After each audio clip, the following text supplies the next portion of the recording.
Hello दोस्तों, उम्मीद है आप सभी लोग अच्छे होंगे। आज हम लेकर आए हैं फ्लोटेशन का जो शेष टॉपिक्स रह गए थे उसके बारे में आज हम लोग डिस्कस करेंगे। उससे पहले मैं कुछ महत्वपूर्ण जानकारियां आपको देना चाहूँगा कि भारत सरकार द्वारा कोरोना महामारी को कम करने के लिए सभी को टीकाकरण कर रहा है। तो मैं आशा करता हूं, मैं आपसे निवेदन करता हूं कि आप सभी लोग जो 18 प्लस हो गए हैं या आपके सगे संबंधी वो जो 18 वर्ष के ऊपर के हैं वे वैक्सीनेशन करा लें, यानी टीकाकरण करा लें, और जिससे उनका जो इम्यूनिटी पावर है बढ़ जाए और वो इस बीमारी से दूर रहें। तो आप सभी अपने आसपास सभी लोगों को जागरूक करिए कि सभी लोग वैक्सीनेशन कराएं, जिससे आप और आपका परिवार और आपके आसपास के लोग सभी लोग सुरक्षित रहें। चलिए, ये इस जानकारी के बाद अब हम लोग बात करेंगे जो इम्पोर्टेंट टॉपिक्स है उसके बारे में। हमने यहाँ पे बताया है कि वाई ऑब्जेक्ट फ्लोट्स और sink when placed on the surface of the fluid, यानी कहा गया अगर किसी तरल पदार्थ में किसी ऑब्जेक्ट को रखते हैं तो क्यों वो डूब जाती है, क्यों वो उसके सरफेस पे तैरते रहती है, उसके बारे में आज हम लोग डिस्कस करेंगे।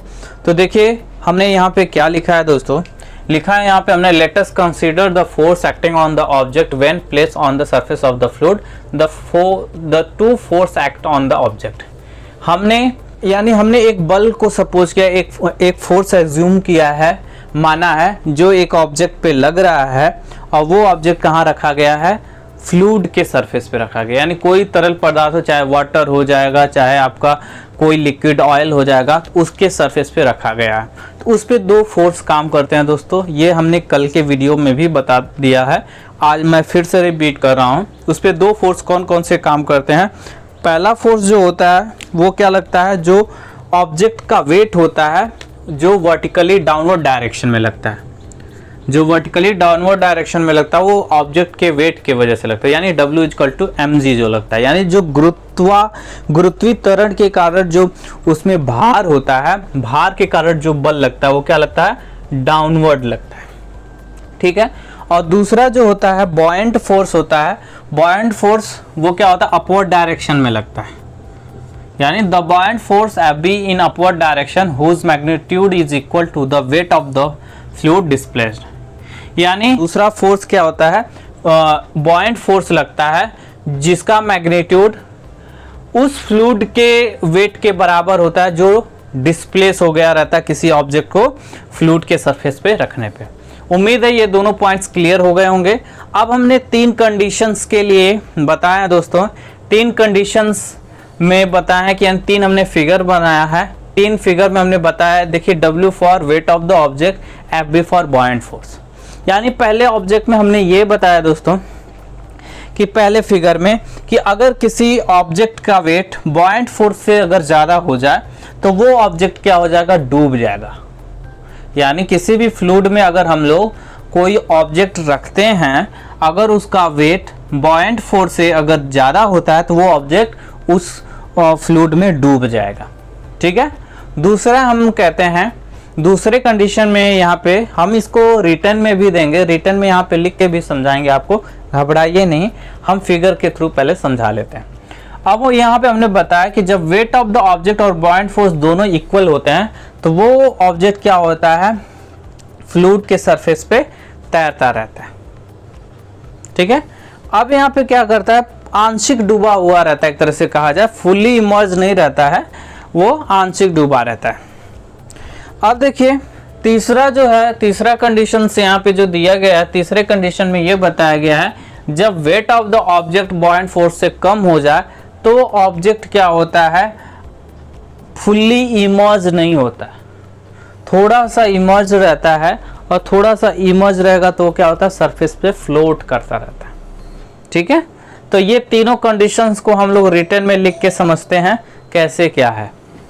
तो देखिए आगे चल के, तो अब हम लोग इसको रिटर्न में कैसे समझेंगे वो चीज़ें हम लोग जानेंगे। अब देखिए दोस्तों, यहाँ पे हमने तीनों कंडीशंस लिख दी रिटर्न में। अब हम इसको बारी बारी से फिर से समझते हैं हमने क्या लिखा है। हमने पहले फिगर के अकॉर्डिंग हमने पहले कंडीशंस को लिखा है, क्या लिखा, if weight of the object is greater then buoyant force, यानी W for wait of the object and FB for buoyant force, ठीक है। when if weight of the object is greater than buoyant force, then net force acting on the object is in downward direction and the object sink in the fluid। यानी कहने का मतलब यदि वस्तु का भार buoyant फोर्स से अधिक हो तो जो फोर्स उस ऑब्जेक्ट पे लगेगा वो ऑब्जेक्ट पे डाउनवर्ड डायरेक्शन में लगेगा और ऑब्जेक्ट क्या होगा, उस फ्लूइड में क्या हो जाएगा, डूब जाएगा। ठीक है दोस्तों, क्लियर हो गया। अब चलते हैं नेक्स्ट फिगर के अकॉर्डिंग, हमने नेक्स्ट पॉइंट पे लिखा है, यानी सेकंड फिगर को ध्यान से देखिए और उसके अकॉर्डिंग ये पॉइंट क्या लिखा हमने, if weight of the object is equal to buoyant force then net force acting on the object is 0। it means that object neither sink nor float but remain fully immersed in fluid just below its surface। यहाँ पे ये बताया गया है दोस्तों कि यदि object यानी वस्तु का भार और buoyant force दोनों बराबर हों तो उस वस्तु पे लगने वाला कुल बल क्या होगा, शून्य होगा, 0 होगा।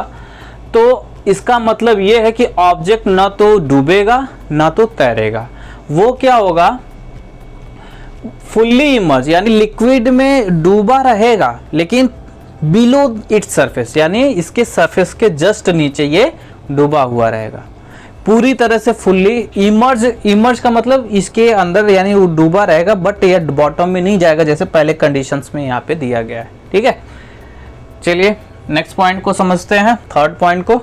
थर्ड पॉइंट में कहा गया if weight of the object is less than buoyant force then net force acting on the object is in upward direction and the object floats. Object क्या हो, फ्लोट्स होगा। In this situation only a part of the object remain immerse in a liquid such that weight of the fluid displaced by the immersed part of an object just balance its weight। यानी कहने का मतलब कि अगर किसी वस्तु का भार buoyant फोर्स से कम हो तो जो उस वस्तु पे लगने वाला कुल बल होगा वो ऊपर की ओर लगेगा, अपवर्ड डायरेक्शन में लगेगा और ऑब्जेक्ट क्या होगा, तैरता हुआ दिखाई देगा। इस कंडीशन में क्या होगा कि ऑब्जेक्ट का कुछ ही पार्ट इसमें डूबा रहेगा लिक्विड में और जब डूबा रहेगा तो जो लिक्विड डिस्प्लेस हुआ रहेगा उसका वेट क्या होगा, इस ऑब्जेक्ट के buoyant फोर्स के इक्वल होगा। यानी यहाँ पे हमने लिखा है fluid displace by immersed part of an object just balance it weight. यानी इस ऑब्जेक्ट जब ये इतना डूबा है तो उतना वाटर क्या है, डिस्प्लेस हो जा रहा है, तो वो डिस्प्लेस वाटर का वेट इसके वेट के बराबर होगा जितना वो डूबा है। ठीक है, क्लियर हो गया दोस्तों। अब चलते हैं दोस्तों, बात करेंगे लॉ ऑफ फ्लोटेशन का, यानी उत्प्लावन बल, उत्प्लावन का नियम क्या है उसके बारे में चर्चा करेंगे। देखिए उत्प्लावन के नियम के बारे में क्या है। देखिए दोस्तों, अब हम लोग बात करेंगे लॉ ऑफ फ्लोटेशन का, उत्प्लावन का नियम क्या है। यहाँ पे हमने बताया N object will float in a fluid only if weight of the fluid displaced by the immersed part of an object is equal to the weight of the object। कहने का मतलब लॉ ऑफ फ्लोटेशन के अंतर्गत यह बताया गया है कि अगर कोई वस्तु फ्लूइड में तब तैरेगी जब उसका यानी फ्लूइड का वेट जो डिस्प्लेस हो जाता है, यानी डिस्प्लेस का मतलब हट जाता है, उसका किसकी वजह से हटता है, जब कोई ऑब्जेक्ट उसमें इमर्ज किया जाता है तो जो वो किसके इक्वल होगा, immerse part of an object is equal to the weight of the object. ठीक है, तो एक बार फिर से इसे क्लियर करते हैं कि an object will float in a fluid only if weight of the fluid displaced by the immerse part of an object is equal to the weight of the object. यानी अगर किसी वस्तु को हम लोग फ्लूइड में इमर्ज करते हैं तो जो फ्लूइड का वेट होगा जो डिस्प्लेस हुआ है ऑब्जेक्ट को इमर्ज करने पे वो वेट ऑफ द ऑब्जेक्ट के इक्वल होगा। ठीक है दोस्तों, अब इसी लॉ ऑफ फ्लोटेशन को हम टर्म्स ऑफ डेंसिटी के रूप में कैसे बताएंगे, डेंसिटी के रूप में हम लॉ ऑफ फ्लोटेशन को कैसे कहेंगे वो चीज देखिए। An object will sink in a fluid if density of object is greater than that fluid. यानी डेंसिटी के टर्म में लॉ ऑफ फ्लोटेशन में बताया गया है ये ऑब्जेक्ट कब डूबेगा, जब फ्लूइड में कब डूबेगा, जब उस ऑब्जेक्ट की डेंसिटी उस फ्लूइड के डेंसिटी से ज़्यादा होगी।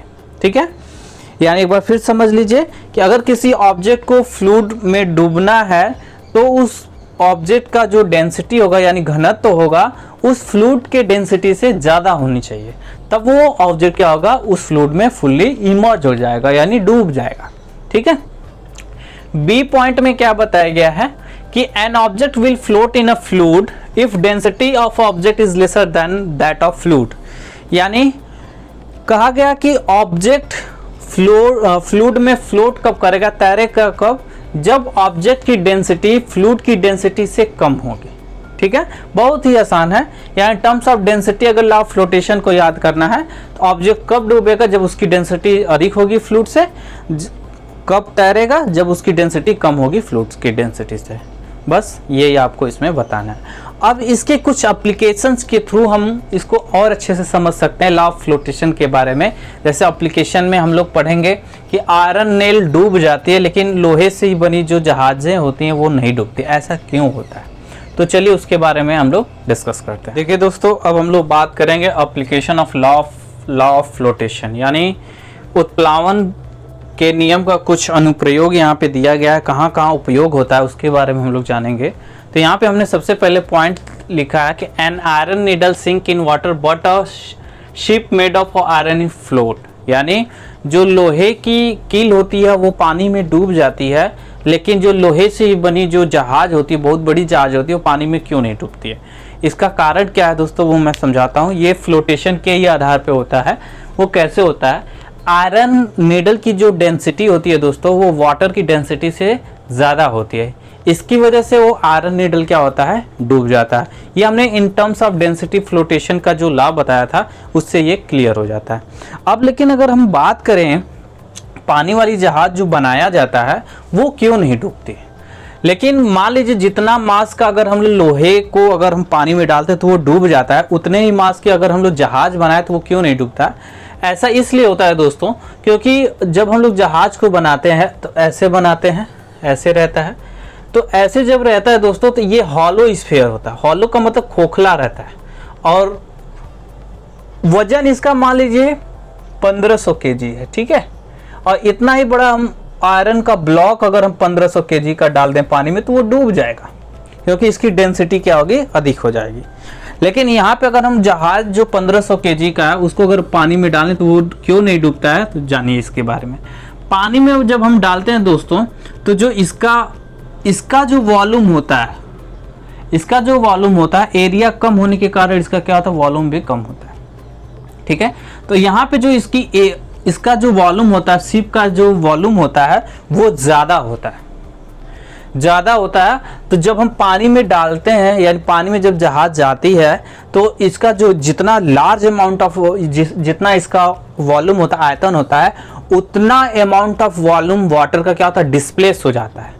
जब डिस्प्लेस हो जाता है तो according to law of flotation ये जहाज क्या होती है, तैरती रहती है और ये रेक्टेंगुलर जो ब्लॉक है 1500 केजी का वो डूब जाएगा क्योंकि इसका वॉल्यूम कम होता है। वॉल्यूम कम होगा तो वो डूब जाएगा। लेकिन ये जब खोखला रहेगा तो इसका वॉल्यूम ज़्यादा होगा। जब ज़्यादा वॉल्यूम होगा तो इसके वजन के हिसाब से वॉल्यूम जो इंक्रीज कर रहा है, यानी जितना अमाउंट ऑफ वॉल्यूम इसका रहेगा, वजन रहेगा, उतना ही अमाउंट ऑफ वॉल्यूम क्या होता है, वाटर का डिस्प्लेस हो जाएगा। तो डिस्प्लेस हुआ वाटर का जो वेट होगा इस शिप के वेट के बराबर होगा, जिसकी वजह से ये शिप क्या होगा, तैरते रहेगा। तो उम्मीद है ये कॉन्सेप्ट आपको क्लियर हो गया होगा। ठीक है, अब हम लोग बात करते हैं दूसरे पॉइंट के बारे में। हमने क्या बताया, it is easier for swimmer to swim in a sea water than in a fresh water. कहा गया है दोस्तों कि जो तैराक होते हैं, जो तैराकी करते हैं, जो तैरते हैं लोग, तो वो क्या, उनको समुद्र के पानी में तैरना आसान होता है फ्रेश वाटर की तुलना में। ऐसा क्यों होता है ये जानिए। क्योंकि जो समुद्र का पानी होता है दोस्तों वो क्या होता है, खारा होता है, सॉल्टी होता है। सॉल्टी वाटर होता है सी वाटर, ठीक है, और फ्रेश वाटर क्या होता है, सॉल्टी नहीं होता, वो प्योर होता है। तो फ्रेश वाटर की जो डेंसिटी होती है दोस्तों वो सॉल्टी वाटर की डेंसिटी से ज़्यादा होती है। नियर अबाउट अगर सॉल्टी वाटर की डेंसिटी जाना जाए तो वो क्या होता है, सॉल्टी वाटर की डेंसिटी अगर हम लोग जानते हैं तो 1030 होता है, 1030 होता है। तो डेंसिटी जब ज़्यादा होगा सॉल्टी वाटर का तो उसमें क्या होगा, अपथ्रस्ट फोर्स ज़्यादा लगेगा, यानी ऊपर की ओर जो बल लगता है वो ज़्यादा लगेगा।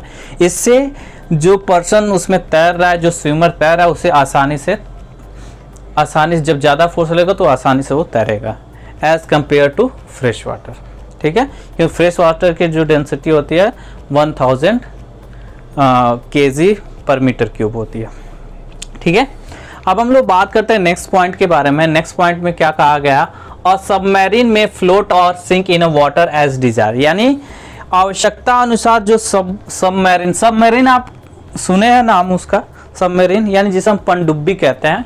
ये भारतीय नौसेना जो होती है वो यूज़ करती है अपने समुद्रों में जो लुटेरे होते हैं अपने दुश्मनों का पता लगाने के लिए सबमरीन का यूज़ करते हैं, जो पानी के अंदर चलती रहती है। तो ये कंडीशन इसमें क्या है, ये ऊपर भी आ सकती है, ऊपर भी तैर सकती है और पानी के अंदर भी चलती है। ऐसा किस लिए होता है ये मैं बताता हूँ। फिगर के अकॉर्डिंग अगर हम लोग समझा जाए तो हम लोग समझ सकते हैं सबमरीन कैसी होती है। सबमरीन दोस्तों ऐसी होती है, ऐसे सबमरीन होती है।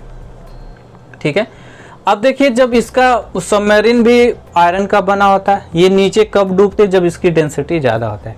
ऊपर अगर चाहिए होता है, ऊपर ये चाहिए होता है तो इसका जो वॉल्यूम देखिए खोखला, अंदर खोखला रहता है, अंदर लोग रहते हैं, नौसेना के लोग अधिकारी रहते हैं इसमें, तो ये खोखला रहता है। तो जितना अमाउंट ऑफ इसमें क्या होता है वॉल्यूम होता है, उतना अमाउंट वॉल्यूम क्या होता है वाटर का डिस्प्लेस हो जाता है।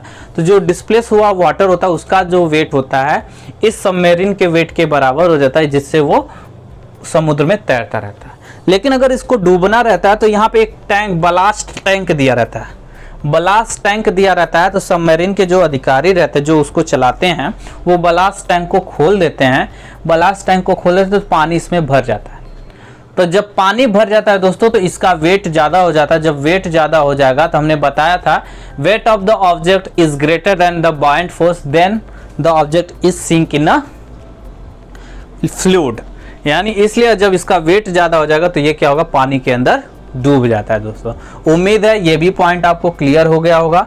अब हम लोग बात करते हैं दोस्तों चौथे पॉइंट के बारे में। चौथे पॉइंट में क्या बताया गया है, चौथे पॉइंट में देखिए दोस्तों यहाँ पे कहा गया है कि an ice cube floats on a water, यानी जो बर्फ का जो टुकड़ा होता है वो वाटर पे, यानी कोल्ड ड्रिंक में डाला जाए चाहे पानी में डाला जाए, वो तैरता रहता है। ऐसा क्यों होता है, क्योंकि यह ऐसा इसलिए होता है दोस्तों कि यहाँ पे जो वाटर की जो डेंसिटी होती है आइस क्यूब की डेंसिटी से ज़्यादा होती है। वाटर क्यूब की जो डेंसिटी होती है 10⁻³ kg पर मीटर क्यूब होती है, यानी 1000 kg पर मीटर क्यूब होती है। लेकिन आइस क्यूब की जो डेंसिटी होती है वो 970 kg पर मीटर क्यूब होती है, तो तुलना में अधिक होती है। तो जिसकी वजह से इस पे अपथ्रस्ट फोर्स ज़्यादा लगता है। अपथ्रस्ट फोर्स ज़्यादा लगे तो ये क्यूब क्या होगा, तैरता रहेगा। ठीक वही काम इसमें भी होता है। इसमें आइसबर्ग में, यानी 5वें पॉइंट में हमने कहा an iceberg floats on a sea water. Sea water समुद्र में जो बड़ी बड़ी जो बर्फ़ की चट्टानें रहती हैं, जो जैसे आप चले जाएंगे western part of the earth जो होती हैं, और जैसे एक तो नॉर्थ पोल और साउथ पोल की बात किया जाए तो वहाँ पे जो बर्फ़ के जो बड़े बड़े जो टीले होते हैं वो समुद्र में तैरते रहते हैं, जैसा आर्कटिक ओशियन में और अंटार्कटिका में ऐसा होता है। तो वहाँ पे क्या होता है, सी वाटर की जो डेंसिटी होती है इसके आइसबर्ग की डेंसिटी से ज़्यादा होती है। तो यहाँ पे अपथ्रस्ट फोर्स ज़्यादा लगता है, जिसकी वजह से क्या होता है आइसबर्ग उसमें तैरता रहता है। ठीक है, अब देखिए flotation of balloon. Flotation of balloon यानी जो हवा में जो गुब्बारे उड़ते हैं वो क्यों उड़ते हैं। हम लोग जानते हैं कि नियमतः हम लोग क्या होते हैं, जो हवा में गुब्बारे उड़ते हैं उनमें हम लोग हाइड्रोजन गैस भरते हैं। हाइड्रोजन गैस की जो डेंसिटी होती है दोस्तों वो एयर की डेंसिटी से कम होती है, जिसकी वजह से वो ऊपर की तरफ उड़ता है। तो उम्मीद है सभी एप्लीकेशंस जो फ्लोटेशन के दिए गए थे, उत्प्लावन के जो जितने भी हमने अनुप्रयोग यहाँ पे बताया वो आपको समझ में आए होंगे। अब हम लोग बात करेंगे दोस्तों, यहाँ पे हमेशा हम डेंसिटी बात कर रहे थे कि डेंसिटी इसकी अधिक है तो ये हो जा रहा है, इन टर्म्स ऑफ डेंसिटी इसका ला क्या है। तो अब हम लोग डेंसिटी क्या होता है, रिलेटिव डेंसिटी क्या होता है, उसके बारे में हम लोग डिस्कस करेंगे। तो चलिए देखते हैं डेंसिटी के बारे में। देखिए दोस्तों, अब हम बात कर रहे हैं डेंसिटी के बारे में। डेंसिटी यानी घनत्व क्या होता है, यानी हमने यहाँ पे लिखा है कि the density of substance is defined as the mass of unit volume of the substance.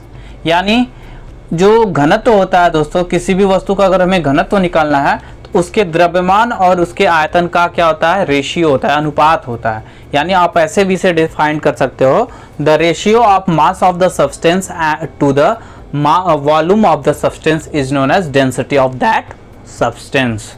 यानी किसी वस्तु के द्रव्यमान तथा उसके आयतन के अनुपात को हम लोग घनत्व कहते हैं। इसका जो एसआई मात्रक है दोस्तों, केजी पर मीटर क्यूब होता है। यानी जो एसआई यूनिट है वो केजी पर मीटर क्यूब कहलाता है। अब हम लोग बात करेंगे दोस्तों रिलेटिव डेंसिटी। रिलेटिव डेंसिटी यानी आपेक्षिक घनत्व क्या होता है। यानी अगर इसको डिफाइन किया जाए तो इसको डिफाइन कैसे करते हैं, the ratio of density of substance to the density of water under similar condition.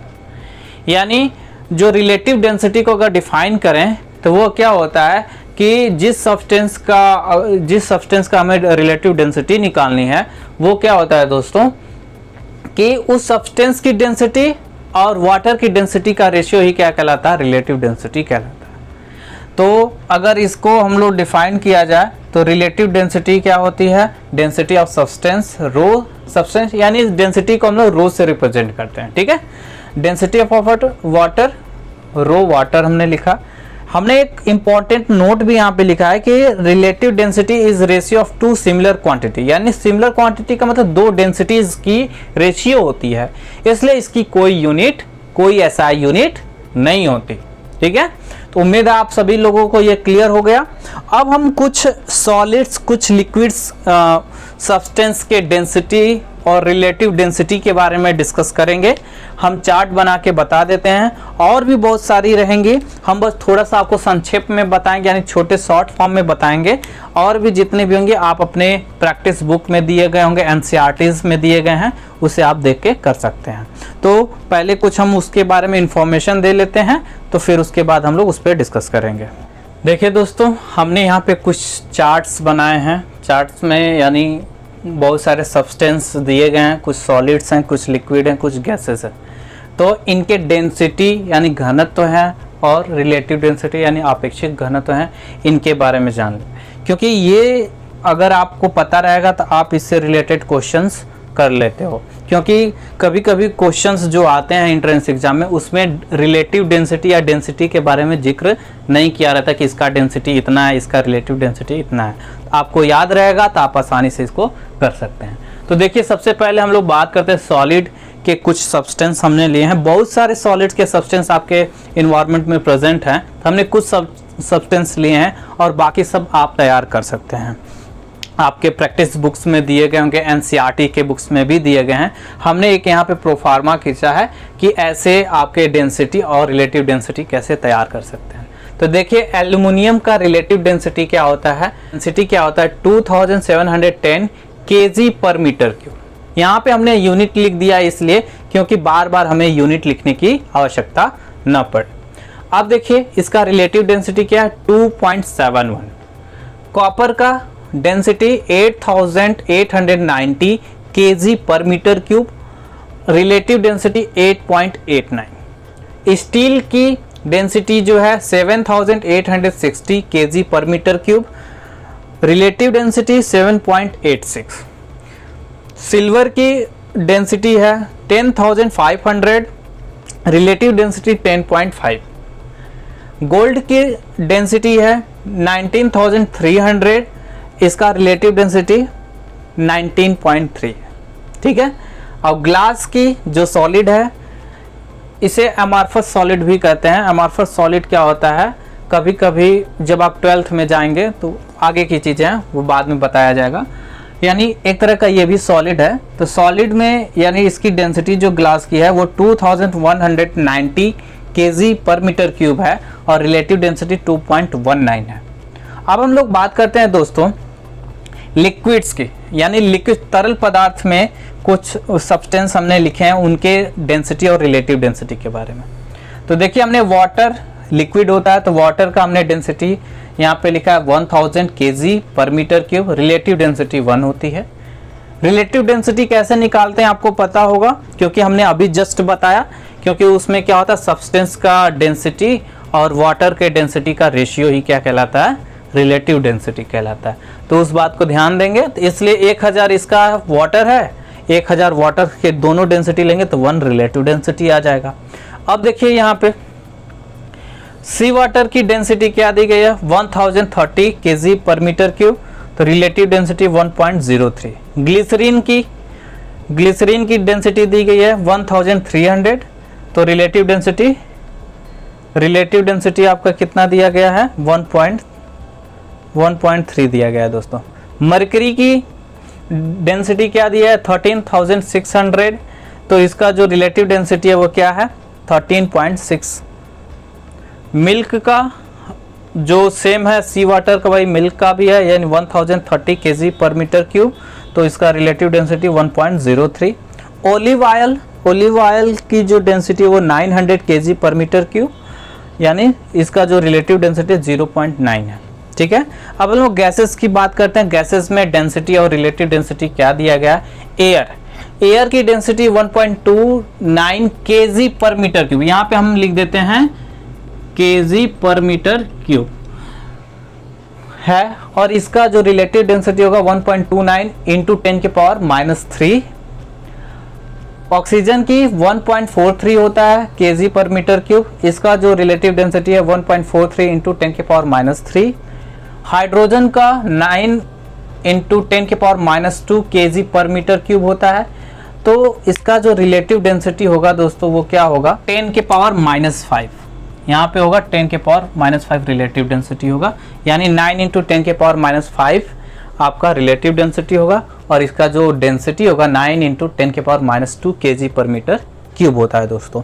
तो हमने दोस्तों आज डेंसिटी के बारे में पढ़ा, रिलेटिव डेंसिटी के बारे में पढ़ा, फ्लोटेशन क्या होता है, लॉ ऑफ फ्लोटेशन, और उसकी कुछ एप्लीकेशंस के बारे में पढ़ा, उसमें डिटेल्ड डिस्कशन भी किया कि कैसे आयरन नेल डूब जा रही है, उससे उसी आयरन से बनी जहाज क्यों नहीं डूब पा रही, सभी चीज़ों पे हमने सभी फैक्टर्स पे डिस्कशन किया।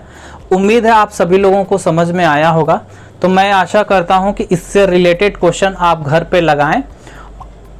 आपका ये फ्लोटेशन का जो चैप्टर है कंप्लीट हो गया है, जल्द ही हम इसका टेस्ट लेंगे, तो आप लोग तैयारी करते रहें। इससे रिलेटेड क्वेश्चंस जो आ रहे हैं एग्ज़ाम में, अपकमिंग एग्ज़ाम में, मतलब प्रैक्टिस सेट जो होते हैं उससे रिलेटेड जो डेंसिटीज़ के क्वेश्चन है वो लगाएं।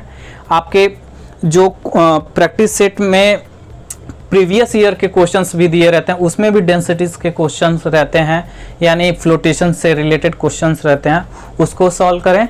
जब हम टेस्ट लें दोस्तों इस चैप्टर का, तो आपसे मैं उम्मीद करता हूं कि इतना अच्छा मार्क्स लाएं कि जिससे हमें पता चले, हम आकलन कर सकें कि आप अपने मनचाहे कॉलेज में जिसमें आप प्रवेश लेना चाहते हैं उसमें आप सुनिश्चित यानी 100% आप उसमें प्रवेश ले सकें। यानी इसे अगर आपका परीक्षा में यानी जो हम लोग टेस्ट लेंगे उसमें अच्छा मार्क्स आएगा, तो हम लोग अनुमान लगा सकते हैं कि आप अच्छा कर पाएंगे वहाँ पे। तो आप लोग निरंतर प्रयास करते रहें, पढ़ाई करते रहें। अब हम लोग अगले वीडियो में इससे रिलेटेड क्वेश्चंस को सॉल्व करेंगे। तब तक के लिए goodbye, take care of yourself.